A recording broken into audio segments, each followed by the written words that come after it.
I was scared that my kid was going to die.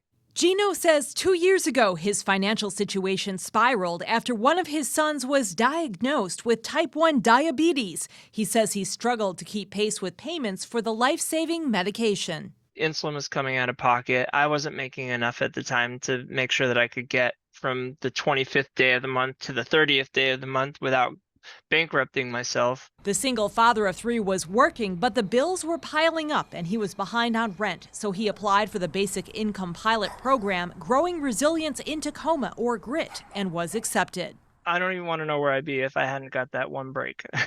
For 13 months, Gino got $500 a month to use however he wished. For the first time, he says he was able to breathe. It's scary to stop and think about how close we are to being homeless. The director of Tacoma's program says in early 2020, the city of Tacoma and United Way of Pierce County teamed up to implement the joint venture. Like Gino, all 110 participants had to meet eligibility requirements, which included being employed under the ALICE standard.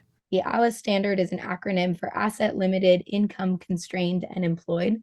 So those are folks that are typically 100 to 200% of the federal poverty level. Lawson said general funding from the federal government supported administrative costs. Most of the rest came from private donations. $500 to a family that is working but can't do those extra things can make a difference. Gino says the program allowed him to focus on his job and training, which led to promotions. So when the program ended, he was ready financially. It didn't solve all my problems, but it did put me on a good trajectory so that I could solve my problems on my own.